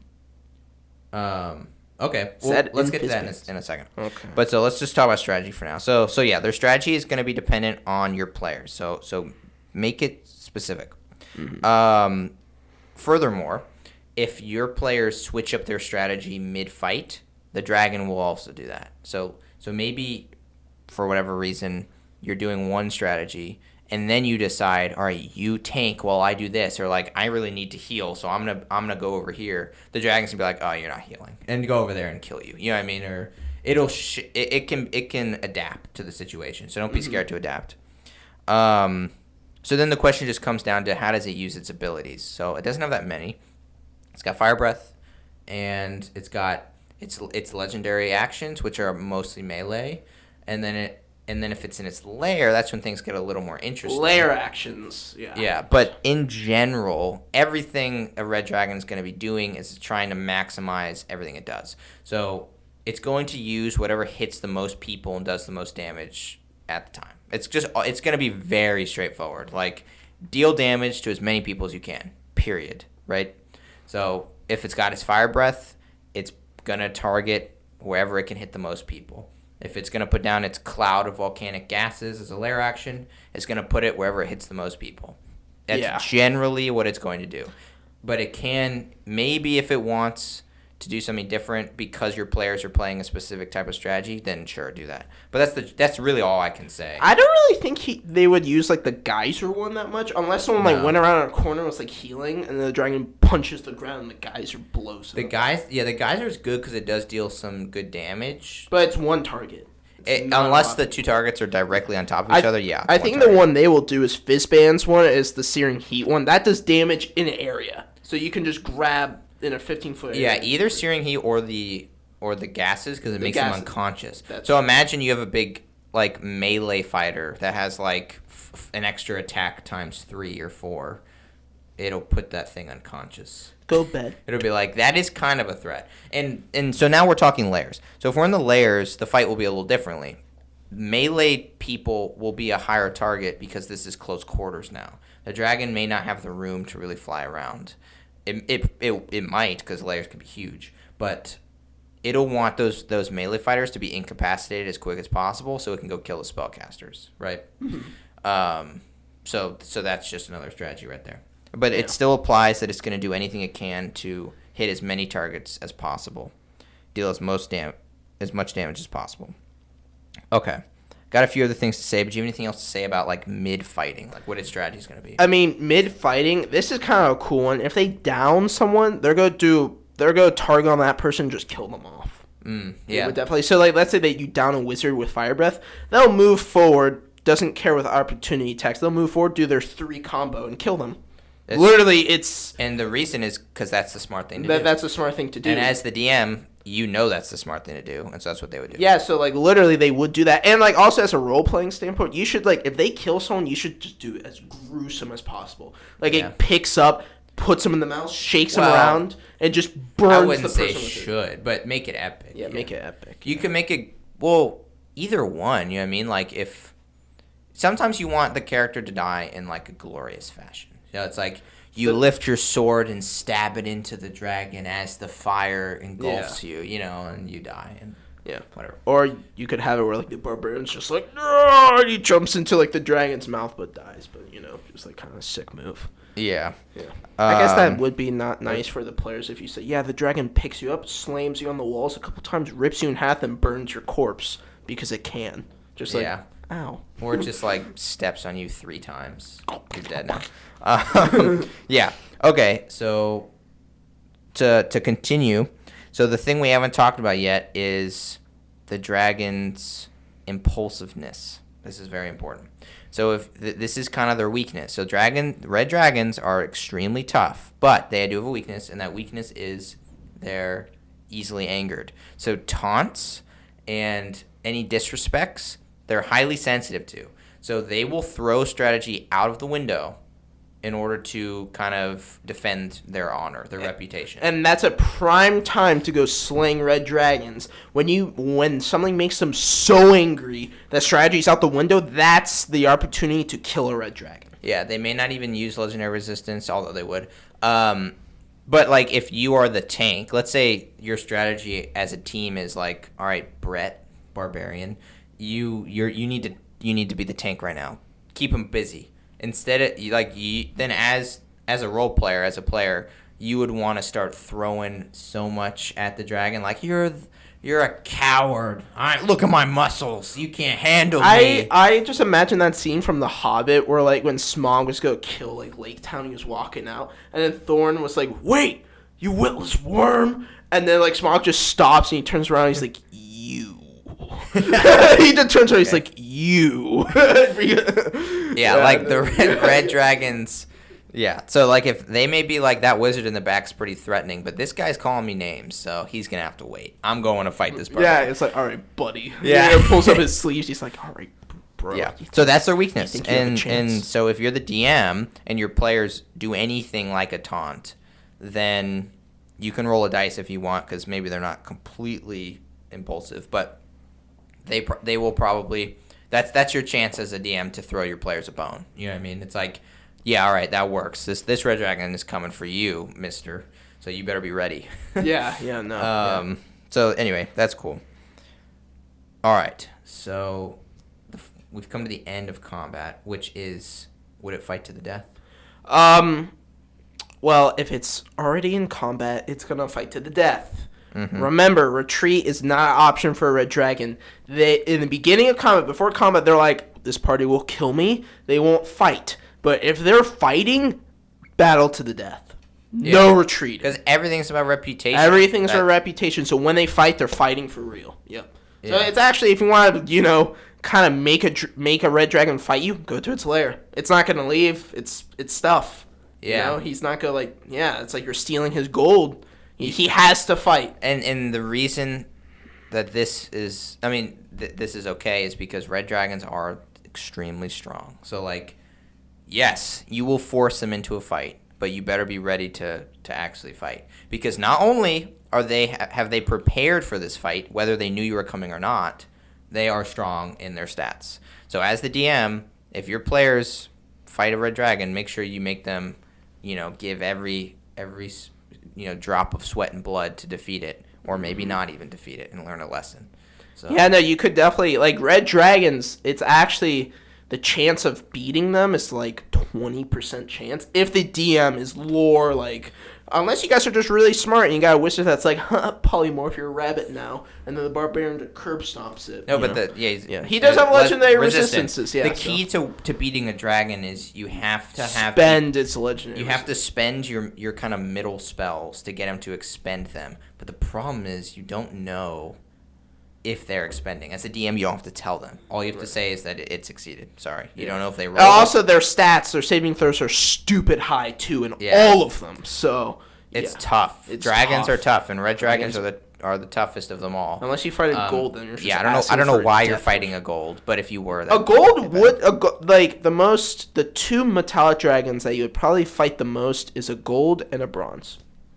Why would you fight a gold? Why would a gold? Because imagine like you're doing like a good thing. It's like I gotta save this village, but like the more dilemma. The gold's like if we don't save this village, that guy's gonna God is gonna die. So I gotta kill the village. Moral stuff. Yeah, the moral stuff. So also gold's like if you disrespect them, they will kill you. So yeah. Right. So yeah. Okay. Well, that's their combat. Good luck to anyone encountering a red if dragon. you do slay one, people will sing your name. Yes. You will be legendary. You will be a legendary adventurer. Yeah. Yes. All right, so now let's get on to some fun facts about the red dragon. We're nearing the end, and it's sad. Yes. All right. I got one. Go for it. Red dragon knows exactly what something is worth just by looking at it. It's amazing. And that makes complete sense to what they're all about. So. Mm-hmm. One is about their final stage, great worms. A red dragon great worm is basically, the world's gonna burn. Danger level. Tarrasque danger level. Their breath attack. An ancient does 90 foot. A great worm does 300. So a whole city reduced to ash. They don't even know where it came from. Yeah, They don't get hit by an asteroid. They said literally like the damage is like 97 or whatever, so it's like the same, which is dumb. But like there's the picture of it, and literally its claw is the size of the town. Its hand. So this thing's a kilometer big. It's huge. Wow. So great worms are super rare, and they don't look like normal dragons. Imagine like they just sucked up so much magic that they're just super big. And great worms are prone to madness as well. So not fun. So it's very hard to have a level-headed. Yeah, it's very hard to have a level-headed great worm, but it is possible. But it can also lead to madness. So I see. Yeah. Great. All right. Mine is it's a very nice one. They like to get young women sacrifices for food. So they don't normally need food, nice. but they normally don't need food, but they love food. And so obviously, like the young maiden sacrifice is like a classic trope in not fantasy, but just like history. But it's put into the lore. So red dragons prefer the meat of young things to old things. So a young maiden, and they prefer the meat of women to men. So obviously, you put those two things together, and you get a young woman. Sad. And so you can encounter a town that is the mayor's like sending up, or the king is that every sacrifices month or princess every week. Yeah, they sacrifice a young woman. So that's sad. So that's a good way to incorporate a red dragon right there. But yeah. Yeah. Oh, they also prefer humans and elves over anything else. So this would typically be a human young woman or an elven young woman. I imagine like they pull up like a dwarf at the stake the dragon. They're just like, you take me for a fool. Get that out of here. Give me her. Right. To like a random person. Yeah. I got a cool one. So you might think the rewards of a legendary red dragon are indeed legendary of items and gold. But if you're seeking true magic, on the body of a red dragon, everything on its corpse is magical. Its bones can be crafted into the best of weapons with fire powers. Its scales resistant to fire, so you can actually take a trip to the plane of fire and be chill. Nice. But the main thing is dragon blood. All blood will give you certain abilities. So for example, if you kill a young dragon, you will get dragon senses. You get 10 feet blind sight. Your perception increases by like 5. So you're like stupid, really Dragonborn have blind sight? No. Okay, that makes sense. This band's made Dragonborn really good. Like they're actually usable because in the old one they have their fire, the dragon. Or I didn't even say blind sight, dark vision. Yeah, but Dragonborn don't have dark vision. Yeah, makes no sense. Well, you're giving elves. I think there's too much dark vision going around. But if anyone's gonna have it, as a DM, you should nullify dark vision. Install fear in the night. But yeah, so dragon blood, other examples, if you kill, it depends on the age of the dragon giving you certain powers. One, if you kill an ancient, your natural AC becomes like 17. So you don't need to wear armor. So if the wizard pops some dragon blood, kind of gross. One is the best one. The person turns into a dragonborn. Yikes. So it's like you're a wizard human and you turn into a dragonborn. So that kind of implies that like the mystery of the origin of dragonborn is that maybe dragonborn were not dragonborn to begin with, but they turn into them. So when you see a dragonborn, they're probably gifted, or they just drink a lot of dragon blood. They have a magical origin. Yeah. So and there's a bunch of them in Fizzbands, which maybe we'll get into in another episode. Yeah. Yeah. Okay. Yeah. So to go on with that, you were kind of deconstructing a body of a red dragon. So the red dragon meat is interesting. It's super, super spicy. So spicy that it needs to be aired out for days before consumption. So if you were to consume it before airing it out, not only would it burn your mouth, which it's going to do anyway, but it would it's going to give you like pains and your stomach. Aches. Yeah, a lot of bad stuff. Diarrhea for sure, but I mean hot sauce does that. And the funny part is it cannot be traditionally cooked because it's fire resistant. Oh, that's funny. Yeah. So you have to either like eat it. I don't even know how you cook meat otherwise. I guess you can make beef jerky. I guess it's just kind of like dragon jerky. That'd be so cool. It's like, hey, you want some dragon jerky? Like that sounds so cool. But it'd be inherently extremely spicy. It's not gonna be comfortable to eat ever. Yeah, but it's still sounds like a delicacy. The hot ones, give it to Sean Evans. He'll eat it. Yeah, they say like the spiciness is like worse than the ghost pepper. We should make a hot sauce called Dragon Blood. Or like all right, draconic. We'll give that idea out there, but we might be taking it at some point. Yeah. That's such a good name for a hot sauce. Dragon's blood. Yeah. That is actually a good one. Yeah. I got one more. Magic items in a draconic horde can grow in power. Magic power. As dragons give off magical power, that also includes the stuff in the layer that absorbs magic. So you can have a sword, a flame tongue, let's say, and the dragon was young when he got it. Over the decades and years, that flame tongue will increase in power. So if you storm a ancient dragon's lair, you'll have a very powerful sword. These items can also upgrade their tier. I think it's like slumbered, like sort of awakened, and then like astral. I don't know. I kind of forget the tier list. But if you kill a dragon, it also levels up in its ability, so it gets certain abilities. So you can have like a sword that like shoots a fireball because you could just got do it from a dragon. Yeah, but I mean, you got to earn that because it's gonna know you took it. So. Well, yeah, no, you got to kill the dragon first. But let's say you found another dragon item, like a young green one, and use it to kill the red. That weapon will absorb dragon power and be unique. It will like have fire effects. It'll be stronger, deals more damage. But I think it's cool because they added leveling magic items that level up with you if you kill stuff. That's cool. Yeah, so which is cool. Yeah, but that's my final one. Yeah, all right. My final one is also linked to magic. So, just in case everyone is not aware, and the stat block does not say this, dragons are historically spellcasters. Oh, I forgot to say the spells. From common strategies. There's only like 3, but yeah. Oh, we'll say them right now. But let me just say dragons not only can cast spells, they have created their own spells. So spells like Fire Trail, sometimes it's called Body Blaze. There's all these spells they've created.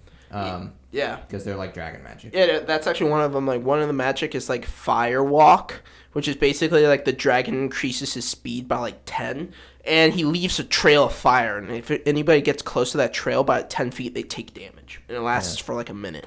So they could just yeah. But other spells they have, red dragons will have Dominate Monster, Wall of Fire, and of course Fireball. But he would probably never use Fireball because that's a waste of its entire action. They are sorcerers, but like still, Dominate Monster is very good. You basically say go kill your friend, and that's bad when you have the Barbarian. Yeah. Yeah. So but you can add some spice. Golds would smack reds in magic though. They're like, oh, your old Dominate Monster's cute. Where's spell? Nothing. Yeah, golds would do that. I love golds. They do just mess with people, and they can. No one can say anything about them. But yeah, I guess we're done with fun facts. Yes, we are. So extra ideas. I got some fun ones. Go for it. All right, the first one is. So this is more of a player idea, I guess, or like an NPC idea, but it has to do with red dragons.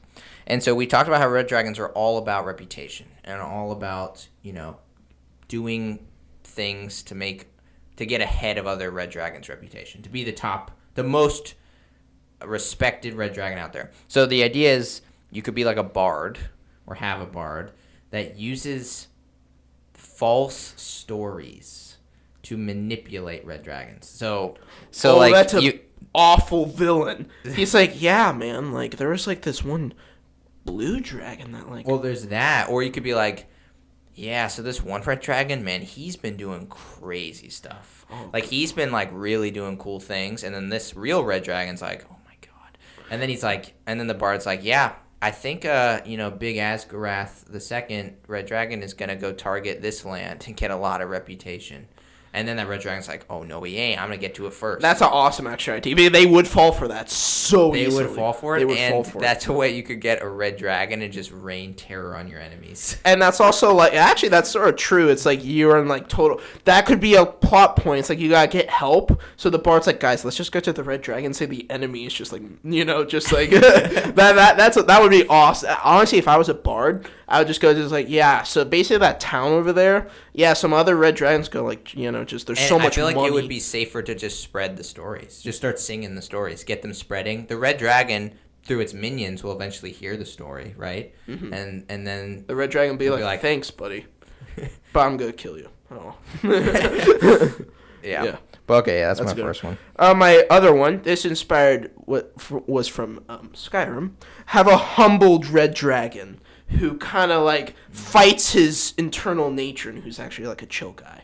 But he's super old and not as strong as like other ones, but like he's just humbled, so he kind of chills there. Yeah, his name's like Parthenol or whatever. Wraithenox. And then you're just like, hey, Wraithenox. He's like, you just call me by my first... sorry. Yeah. Oh, sorry, I'm working through things. Yeah, no, he kind of chills there. It's like super old. He kind of has like a little horn beard. Well, he's got like... like gold dragons actually have whiskers, but I imagine every other dragon has like little spike beards. He's got like anger management routines. He's like, I am not my nature. When a Solar sits there, now remember, or no, like a Quaddle's like, now remember, what do we do with our anger? And the red dragon's like squeezing like a little fidget or something, like just like, I burn it out of me. Yeah, good job. Good job. You're doing well. Okay. That would be amazing. My next one is have a young red dragon following the party around. And like maybe like eating their scraps off the campfire or whatever, and then whenever it's like talked to, it's very adamant. It's like, I don't need help. Like, you know what I mean? Like, it's like, I'm fine. I don't need any help doing anything. It's like, are you sure? You look like you're kind of starving. It's like, no. I'm just following you around because I can't. When like a red dragon's just like chilling, and then there's like a blue just causing chaos. Just like, look, man, like, I could totally take that guy down, but like. I mean, I got some more busy stuff to do. You know what I'm saying? Yeah, it's like, we can help you. Like, you look so... No. I don't need help. I'm just gonna go over here until this. Please stop talking to me. That's a good one. Just give me your food. I'll take it. It's like, all right, you can have it. No, I'm stealing it from you because I can. And he grabs it. It's like, I stole it. I was cool. I took this from you. And he just flies away, just scurries off. That's a fun role. That would be a fun encounter with like level 20 characters. So like a young red dragon's like, I'm stealing. I think it'd be kind of cool with like not quite strong enough to beat the young dragon, so pretty low level. But wouldn't the young just kill them? Well, maybe not. Maybe it's a weaker red dragon. Or I guess it would only work for like really tough party where it's like killing it wouldn't even be. Yeah. Yeah. Okay. You got another one? Put a curse on its horde. Dragon sickness, baby. Oh. Slap that sucker. There's a couple bad ones in the book. Like one is like if the dragon kills you, you can't get revived. Your speed becomes 0 in the dragon's presence. Oh. You automatically fail every saving throw. So don't go for the gold first. No, you fail every saving throw against the red dragon. Oh, the red dragon would put these on. That's really smart. Yeah. Yeah, and there are also some other minions that explain to the book is they'll have mimics, and there's one which is my favorite, a horde mimic. Yep, which they'll just I remember. Yep, you remember that. They'll just put it there, and they're like. I pretty much knew it. I was like, yeah, that shining sword at the top of the gold mound. I'm not touching that. Yeah, no, but like a little tongue will come out. My companion did. Yep. I was like, wow, that was not a smart. We gotta redo that one. That deserves more justice, but like, yeah, that was. It does. Yeah, it was good. Okay. But so I am done. I already said. All right, mine are pretty. Actually, I have one more. Sorry. All right, so mine are pretty simple from here on out. So give the dragon lots of influence. Remember, this is This is not just a big angry dude. This is a very intelligent and very long-living creature. So give it lots of influence over the world, really, over the land around it. Have dwarves, elves, humans all doing its bidding, in places you wouldn't even expect. Maybe the advisor to the king is also a minion of the Red Dragon, stuff like that. So really incorporate the Red Dragon into the world, especially if it's not, like, sleeping at the moment. Like, if it's awake, it's going to be doing things. It also can kind of feel like – it can be like a mob boss. Because it's, like, filthy rich. So it can leverage its wealth. It may be like, hey, I'll give you tons of gold if you do this. And then you have some dwarves that are like, all right, fine. Yeah, let's do it. And then he comes back and he's like, well, actually. Actually, no. You're dead now. Dead. And maybe this could even be a plot point with the party. Like, the Red Dragon promises a big thing if you do something, and then at the end, nah. I feel like every character would be like, no, I'm gonna die. So yeah. Well, maybe it's like, go get this super powerful weapon, and then your party shows up and you're like, actually, I'm gonna use this weapon against you, and now it's like a good fight. And then the Red Dragon's like, you guys are only level 6. Well, right. Okay, and then my last one is just to make the dragon a huge deal. Don't have this like just as like a little fight. Like build this up over multiple sessions, and like it's gonna be a long combat. So like make sure everyone's like they got some food in their bellies and they're rested. Like don't make this like just a toss on at the end of a day. Like this is a big deal. So make it a big deal. Mm-hmm. I got one more, which is kind of a plot point. So as I say again with Great Worms, you should have where Great Worms will most likely cause madness in the dragon, but have it where the red just wants like another red dragon is doing so much good reputation, but he's like, I'm gonna become a great worm, which is really rare, and that's is that hot. An age thing? That's it. It's a choice. It's like it's very rare. Some dragons can, but like I don't know. Like chromatics are more common because a red dragon only lives. I could see a red dragon doing it always if it can. If it can. It's like I can just take it's an age thing. Reds only live half the lifespan of golds. A red will live 2,200 years. A gold will live 4,400 years. So golds still kind of have like golds are always worlds the are best. Good. Actually, metallic dragons are actually very good at becoming great worms. They're actually very resistant to the madness because they have a goal. Well, But gem dragons, there's only like one of each color, which we will get. But these are all irrelevant. Yeah. All irrelevant, but have like a ancient red like kind of haste the process into. I haven't read all of it, but apparently it's a process to become a great worm. Normally dragons they'll die when they reach their age, but if they do enough hocus pocus and magic artifacts and absorb some magic, they'll become like great worms. Yeah, so have like this guy who's like all about his reputation. He's like become a great worm, but everyone like even the players are like, if you do this, like it's a bad idea. It's gonna hurt you. Like you're just gonna be mad. It's not gonna be fun. I'm already mad. Turns into I'm always green. angry. Just starts morphing into a dark green. It's just like, oh god, the whole. Imagine if a dragon did get hit with gamma radiation. It's just dragon. All right, we gotta move on. Yeah, we gotta. So that has been Red Dragons. That's almost exactly on the 2-hour mark, and this is a big monster. This is the number one creature of D&D. So I hope you guys enjoyed it.